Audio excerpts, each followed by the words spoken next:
안녕하세요. 저는 올해 42살이 된 여자입니다. 올 추석이 돌아오니 제가 작년에 겪었던 엄청난 일이 생각이 나 많은 분들께 들려드리고자 이렇게 사연을 보내게 됩니다. 저는 가난한 집안의 딸로 평생을 커왔고 제대로 된 교육조차 받지 못해 고등학교를 졸업하자마자 장난감 공장에 다녔어요. 평생 크면서도 내 거 하나 제대로 가져본 적이 없었는데 성인이 되어 돈을 벌기 시작하니 더 내 거 하나 갖기 힘들었죠. 왜냐면 제가 월급을 타면 그 돈은 바로 엄마와 아빠 그리고 오빠에게 줘야 했어요. 저희 오빠는 제 친오빠지만 정말 인간 이하의 행동만 골라서 했어요. 그것 때문에 옥에도 몇 번씩 들락날락하며 살았어요. 어렸을 때부터 그러더니 머리가 크고는 그 고약한 행동이 점점 더 심해지기 시작했죠. 아주 제 월급날만 되면 야, 너 돈 받은 거 다 하니까 싹 다 내놔라. 저번처럼 또 양말에 숨겼다간 들키면 아주 작살나는 줄 알아? 하며 양말이며 가방 검사까지 싹 다 하곤 했어요. 이런 오빠의 폐악질에 저희 부모님도 별다른 관심이 없으셨어요. 하긴 엄마나 아빠가 관심이 있으셨으면 오빠가 저러지도 않았겠죠. 저희 부모님 또한 오빠랑 다를 게 없었거든요. 본인들한테 저는 돈만 갖다 주면 된다고 생각을 하시는 사람이었어요. 가끔씩은 저 사람들이 내 친부모 친오빠가 맞나 싶을 정도였죠. 그리고 제 밑으로 남동생이 또 한 명 있었는데 남동생 또한 집에서 저만 바라보고 있었어요. 밥때가 되면 제게 밥을 차려달라고 했고 어디가 아프면 제게 아프다고 했어요. 버젓이 부모가 옆에 있는데도 말이죠. 전 이런 지옥 같은 삶에서 미치지 않으려고 혼자 되새긴 생각이 하나 있었는데 저 스스로를 나는 이런 불쌍한 사람들을 돕는 운명이다 라고 생각을 하며 버텼어요. 그리고 이렇게 착한 일을 하면 언젠간 복을 받겠지 하며 살아왔죠. 그리고 이런 제게 정말 복이 찾아왔어요. 바로 저보다 조금 더 나은 남편을 만난 거였는데 남편은 2년제 전문대에 나와 어머니를 도와 떡집을 운영하는 사람이었어요. 남편 말로는 떡집은 학교를 다니지 않는 사람이 해도 충분히 할 수 있는데 그놈의 대학 타이틀 때문에 어쩔 수 없이 대학에 들어갔다고 하더라고요. 하지만 이것도 결혼을 하고 얼마 안 돼 거짓이라는 걸 알게 되었어요. 남편은 결혼 전부터 허세가 좀 심했는데 시댁에서 하는 떡집이 돈을 그렇게 잘 벌어 지금 가게가 있는 상가를 샀다고 했어요. 그리고 그 다음 목표는 거기 3층짜리 건물을 통으로 사는 게 목표라고 했죠.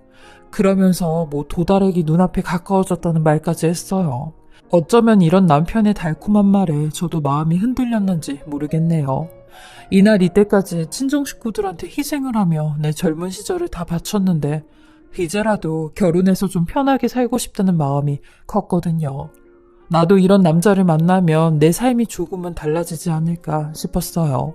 하지만 이런 저의 부푼 마음은 산산조각이 나버렸죠. 결혼을 하니 시댁 또한 저를 그 집 하녀 그 이상 그 이하로밖에 생각을 안 했어요.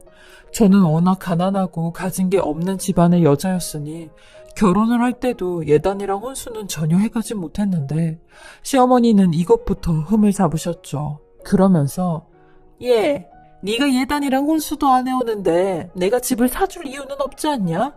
그러니까 그냥 우리 집 들어와서 살아라. 우리 집 들어와서 네가 예단이랑 혼수 안 해온 만큼 갚으면서 살아 라고 하셨어요. 이 말을 시작으로 저는 지옥의 시집살이가 시작이 된 거죠. 처음이야 이런 시어머니의 태도가 당연하다고 생각을 했어요. 결혼 전부터 저를 탐탁지 않아 하시기도 했고 원래 시어머니들은 다들 이렇다고 생각을 했거든요. 저는 결혼을 하자마자 주말마다 떡집에 가서 일을 했어요. 저도 평일에는 계속 공장에서 일을 하니 주말에는 좀 쉬고 싶었는데 그럴 수가 없었죠. 심지어 임신을 했을 때도 만삭이었을 때도 떡집에 나가 일을 했으니까요. 시어머니는 제가 임신을 했을 때를 제일 좋아했는데 손주를 봐서 좋아했던 게 아니라 제가 공장에 나가지 않고 떡집에 나와 하루 종일 일을 할 수 있어서 좋다고 했어요. 네가 임신을 안 하면 공장에 나가서 일을 해야 되는데 임신이 돼서 공장에 안 나가니 얼마나 좋냐? 우리 가게에 와서 일 돕고 나는 인건비 안 나가서 좋고 빨리빨리 좀 움직여라. 웬 등치 큰 군뱅이처럼 행동하지 말고 라며 저를 다그치셨어요. 남편도 처음엔 제 편을 들며 시어머니한테 몇 번 싫은 소리를 했지만 가재는 개 편이라고 결혼하고 1, 2년이 지나니 불평하는 제게 큰 소리를 치며 우리 엄마가 뭐 틀린 말해?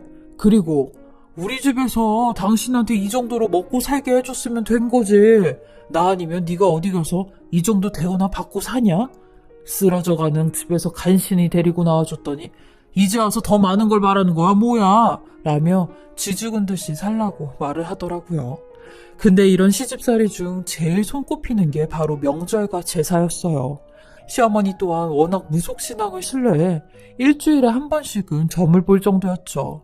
점을 보고 온 시어머니는 항상 제게 조상을 잘 모셔야 한다며 조상님이 우리를 다 굽어 살피시고 덕을 내려준다고 하셨어요.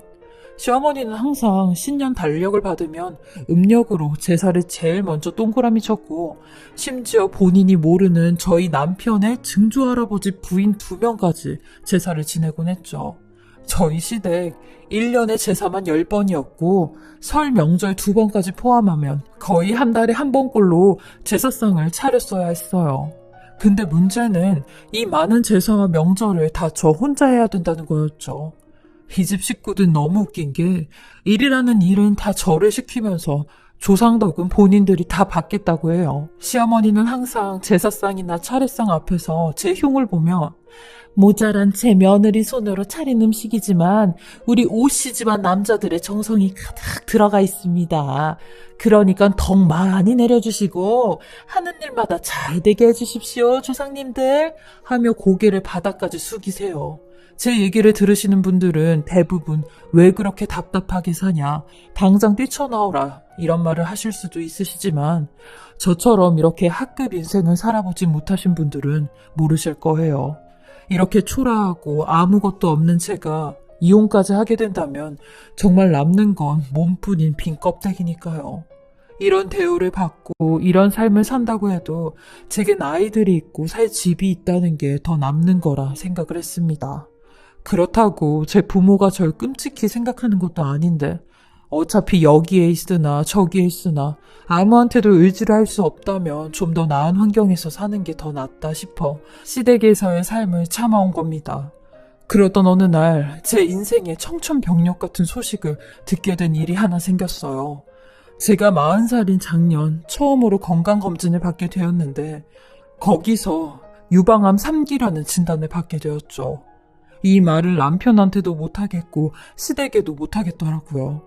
초등학생인 두 애들은 어쩌지? 라는 생각부터 들고 그냥 가만히만 있어도 눈물이 주르륵 흘러내렸어요. 내 인생은 뭐 이렇게 평탄하지 않을까. 하늘에서도 어차피 불쌍하고 어차피 힘들게 살았던 저한테 다른 사람의 불행까지 떠안겨주는 듯한 기분이 들었어요. 저는 어렵사리 남편과 시어머니가 있는 떡집으로 가 저의 암 소식을 알렸고 시어머니는 제가 아프다는 말과 동시에 네 수술비는 어쩌냐? 그거 수술비 얼마 든다고 하냐? 라고 하더라고요. 남편은 밖에 나갔다 온다며 뻐끔뻐끔 담배만 피워대고 시어머니는 제 귀에 대고 으유 징글맞아. 이런 뭐 다 골마 터진 걸 데리고 와선 얘 가서 네 부모한테 환불되냐고 물어봐라 라고 하는 말에 저도 버티는 게 한계가 왔고 제 발밑에 있던 빨간색 플라스틱 채반을 있는 대로 내리쳤어요. 처음으로 시어머니한테 그런 객기를 부린 거죠. 어머니, 그럼 저 아프기 전으로 돌아가게 해주실래요? 있는 대로 부려먹고 이 집 와서 개고생했는데 이제 와서 뭐요? 환불되냐고요? 그딴 소리 하고 싶으세요? 라고 하니 가게 안에서 들리는 큰 소리에 남편이 헐레벌떡 들어왔고 상황 파악을 하더니 씩씩거리는 저를 향해 지금 무슨 짓이냐고 하는 겁니다. 그러니 시어머니가 먼저 쟤 너가 지금 저것이 이 엄마 참는다. 아프더니 지정신이 아닌가 보다. 저거 무슨 귀신 들어간 거 아니냐? 라며 저를 있는 대로 흘겨보시는데 저 또한 그런 시어머니한테 저도요. 이렇게 된 거 더 이상은 안 참아요. 당신도 그렇게 알고 있어. 지금 당신 와이프가 암에 걸렸는데 누구 편들고 누구한테 뭐라고 할지 잘 생각하고 행동하란 말이야. 내가 그동안 이혼을 안 하고 싶어서 이혼 얘기 안 꺼낸 줄 알아? 나도 맘만 먹으면 이혼해. 당신한테 달렸으니까 알아서 하란 말이야. 난 당신이 시어머니 편드는 순간 바로 이혼 서류 작성하러 갈 거야. 라며 울분을 토하고 얘기를 했어요. 그러니 남편은 자기 엄마 눈치를 쓱 보고는 저를 달래며 아유, 엄마가 당신 아프니까 괜히 속상해서 마음에도 없는 소리 하시는 거야. 이혼은 무슨 이혼을 해. 우리 아진이 하준이 생각해서라도 그런 마음 가지면 안 되지. 그리고 내일 병원 같이 가보자. 당신 놀랬을 텐데 내가 집까지 데려다 줄게. 응? 이라며 꼬리를 콱 내리더라고요. 이때 시어머니 표정이 가관도 아니었는데 그래도 남편은 제 보호자라고 제 편을 들어주더라고요. 이게 당연한 일인데 한편으로는 다행이다 싶었네요. 그렇게 저는 다음날 병원에 가서 치료 계획에 대해 남편과 함께 듣게 되었어요. 종양이 크고 림프절 전이도 동반이 돼 수술에 앞서 항암 치료부터 한다고 하더라고요. 정작 6개월에 걸쳐 2주마다 하는 항암 치료를 8차까지 받기로 했어요. 그리고 나서 유방 전절제 수술을 한다고 하더라고요. 그 말에 이제는 더 이상 여자로서의 매력은 없어지겠구나 싶었어요. 아무리 재건수술이 있다고 해도 그때는 그게 위로가 되진 않았어요. 바뀌어진 내 모습을 어떻게 마주봐야 할지 그게 제일 걱정이었죠. 그리고 시어머니랑 이렇게 한바탕 하고 나서 아무런 대화도 얼굴도 마주치지 않았는데 시집 못 간 시누이가 시어머니 대신 갖은 악담을 퍼붓더라고요. 저는 힘든 항암 치료로 거기에 대적할 힘도 없었어요. 처음 1차 항암 치료는 생각보다 할만했습니다. 그러나 3, 4일이 지나니 입안이 전부 다 헐기 시작했어요.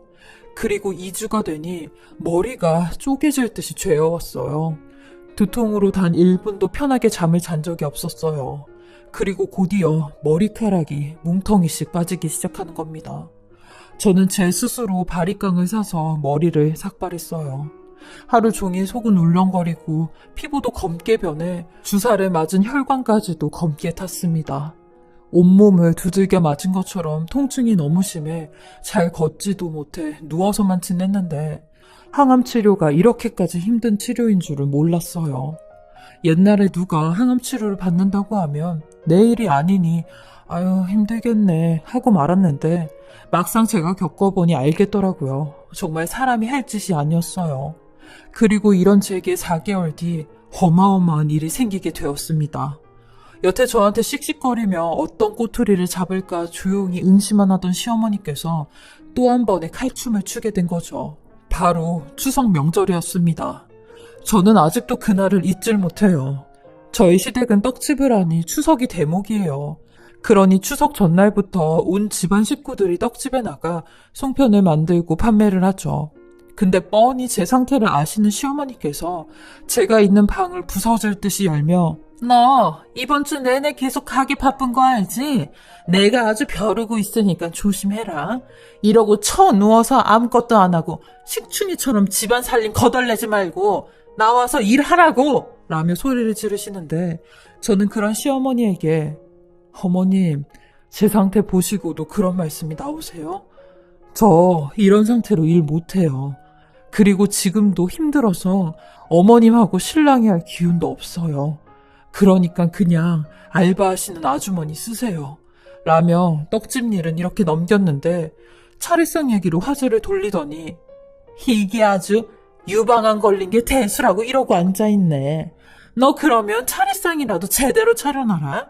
네가 이따위로 행동하는 걸 보니까 네 안에 무슨 귀신이 씌인 것 같은데 이번에 아주 차례상 제대로 차려서 조상님들한테 악귀 좀 물러가게 해달라고 빌어야겠다. 라며 귀청이 떨어지게 소리를 지르셨어요. 저는 그러거나 말거나 어머님, 저 지금 항암 치료 때문에 가만히 있어도 머리카락이 우수수 떨어지는데 어머님께서 그렇게 귀하게 여기시는 차례 음식에 제 머리카락이 떨어지면 되겠어요? 저 음식 못해요. 라며 음식 안 하겠다는 말을 돌려 했습니다. 그러니 시어머니는 들은 척도 안 하며 너 만약에 내가 오늘 가게 나갔다가 들어와도 음식 안 되어 있으면 그때는 명절이 아닌 네 제삿날이 되는 줄 알아라? 하며 나가셨어요. 그리고 얼마 안 돼 마트에서 배달시킨 차례장들이 집으로 들이닥치기 시작하는데 저는 그걸 보고도 그냥 방에 들어가 약을 먹고 잠에 들었습니다. 고통에 몸부림치다가 간신히 잠에 들어 쪽잠을 자고 있는데 시어머니의 떠나갈 듯한 고함 소리에 저는 기겁을 하고 깼고 마루로 나가니 시어머니와 시집 못 간 신우 둘이 저를 쳐다보고 달겨들기 시작하는데 네가 감히 제사 음식을 안 했다 이거지? 너 오늘 내가 아주 가만히 안 둘 거야. 야 미연아 얘 잡아라 라고 하니 90kg가 넘는 신우가 저를 몸으로 짓누르며 잡기 시작했고 저는 이게 지금 무슨 짓이냐고 이거 놓으라고 했어요.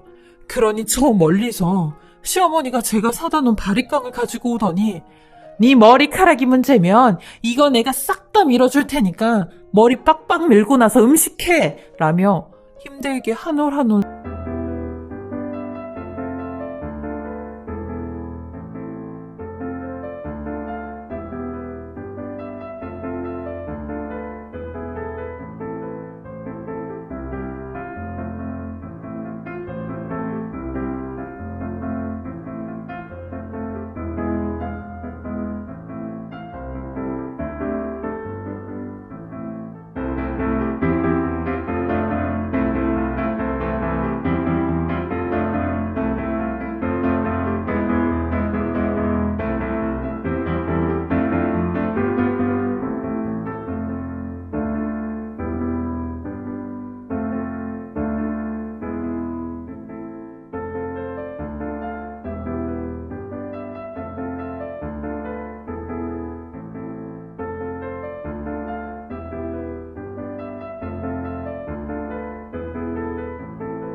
긴 머리카락을 가차없이 밀어버리기 시작하는 겁니다.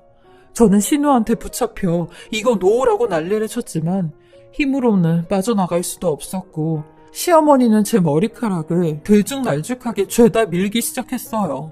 그러면서 내가 4개월 동안 2년이 하는 짓거리 가만히 두고 있었는데 나도 한계가 있는 사람이야 라며 입에 담지 못할 말을 해대는데 저는 저대로 몸부림치고 시무는 시무대로 바리깡으로 제 머리를 밀고 있으니 머리 곳곳에 베인 느낌도 많이 났죠. 그렇게 시무는 저희 애들과 남편이 집에 와서야 쓰레기 같은 만행이 끝이 났어요. 그리고 시작된 밤 11시에 음식 준비는 새벽 7시가 돼서야 끝이 났고 제가 음식을 끝내자마자 시무는 휘바람까지 부르며 우리 조상님들 조금만 기다리세요. 제가 아주 푸짐한 차례상 차려드릴게요. 이라고 하더라고요. 그리고 차례상이 다 차려지니 친척들이 하나둘씩 몰려왔고 절을 하기 시작했어요. 역시나 시어머니는 맨 앞으로 나와 쭈그려 앉아 있었고 제 흉을 보며 병자인 며느리가 차린 음식이지만 잘 좀 부탁드린다고 하는 말을 듣자마자 저는 눈이 뒤집혀졌어요. 친척들을 하나씩 제끼고 시어머니 앞에 가선 그 무거운 차례상을 뒤집어 엎어버렸습니다. 너무 열이 받으니 저도 모르게 초월적인 힘이 나왔는지 악을 쓰며 차례상을 뒤엎고 음식을 발로 밟으며 시어머니한테 당신 완전히 정신이 미친 할망구야. 사람이 미치지 않고서야 나한테 삭발까지 시켜가면서 차례상을 차리라고 해? 나 당신이랑 한 집에서 같은 공기 마시며 단 1초라도 살 수 없으니까 당신 아들이랑 이혼할 거야 라며 차례 음식을 손으로 집어 시어머니한테 던지려고 하니 시어머니는 제 흥분한 모습에 걸음아 나 살려라 하며 병풍 뒤로 달려가 전혀 눈빛 좀 봐. 완전히 미쳤어 하며 숨어버리는데 저는 그런 시어머니에게 끝까지 속에 있는 얘기 다 털어놓은 다음에 남편 놈에게 이혼하자고 했네요. 내가 지금까지 이런 개고생을 하면서 살았는데 이제는 내 몸 내가 지키면서 살 거라고 이혼 소송할 거라고 했어요.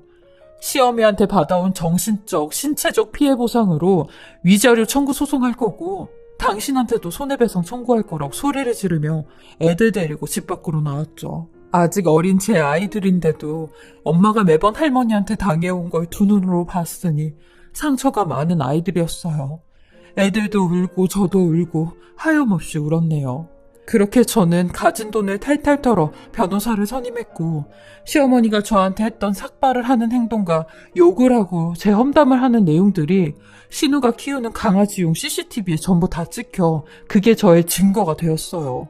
그리고 이런 부당한 대우는 충분히 이혼 사유가 된다며 위자료 청구를 할 수 있다고 하더라고요. 그렇게 저는 남편에게 이혼 소송을 진행하였고 소송을 진행하면서 남은 항암 치료와 수술까지 받게 되었어요. 몸이 부서지고 한 줌의 재가 되는 것만 같았는데도 저는 끝까지 싸웠습니다. 내가 죽는 한이 있더라도 저 인간들에게 10년 동안 당해온 일은 꼭 죗값을 치러주게 할 거라는 의지로 소송을 했죠. 다행히 수술은 오히려 항암 치료를 받을 때보다 덜 힘들어 잘 이겨낼 수 있었어요. 그렇게 전 남편 놈과의 재판에서 승소를 하게 되었고 양육권과 양육비, 재산분할을 받아냈어요. 그리고 시어머니한테 위자료도 받아냈는데 시모가 저한테 했던 부당한 대우들이 아주 명확한 증거로 남아 법정에선 제 손을 들어주었죠. 그리고 마지막으로 이 모든 걸 방관한 남편놈한테는 손해배상 청구까지 하게 되었죠. 시어머니는 마지막 재판날 제게 와선 이 미꾸라지 같은 게 우리 집 물을 흐려놨다며 우리 집 재산은 아주 싹 다 몰수하려고 하는 거라고 난리를 쳤죠. 본인이 난리 쳐봤자죠. 저는 그런 시모한테 당신이 나한테 했던 악행들을 생각해보세요. 하늘이 알고 땅이 알아요. 지금은 당신 이런 죗값으로 끝나지만 나중에 당신 지옥 가면 그 벌 다시 받게 될 거야 라고 했습니다. 속이 다 후련했어요. 그렇게 남편과 이혼을 하고 난 뒤 지난달에 모르는 번호로 연락이 왔는데 전화를 받아보니 CM이었습니다.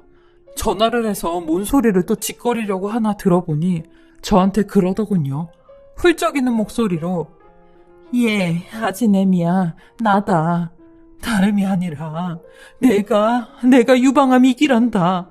그래서 말인데 너 수술 잘 되고 괜찮아진 거 보니까 네가 수술 받은 그 교수 이름 좀 알려줘라. 그리고 관리는 어떻게 했는지 좀 알려주고 라며 아주 뻔뻔스럽게 얘기를 하는데 CM이 말이 본인이 암에 걸리면서 지금 떡집도 휘청거리고 뺀질이었던 전 남편은 이혼하고 지가 돌볼 처자식이 없으니 더 뺀질이가 돼 떡집에는 아예 나오지도 않는다고 하는 겁니다. 그러면서 이제 우리 집도 망하게 생겼다는데 저는 그런 CM이한테 딱 한마디 하고 전화 끊었습니다. 이제부터 벌 받기 시작하는 거예요. 뿌린 대로 거두는 거라고요. 라면서요. 저는 암수술 받은 지 1년이 채 안 됐는데 유방암에 좋다는 음식과 식단을 병행하며 꾸준히 관리를 하고 있는 중입니다. 저희 아들과 나를 생각해서라도 악착같이 제가 원래 살았던 것처럼 열심히 살아 암도 이겨내려고 합니다. 저의 긴긴 이야기 들어주시고 읽어주셔서 감사하고요. 올 추석 풍성하고 가족과 행복한 시간 보내시며 따뜻한 한가위가 되시길 바라겠습니다.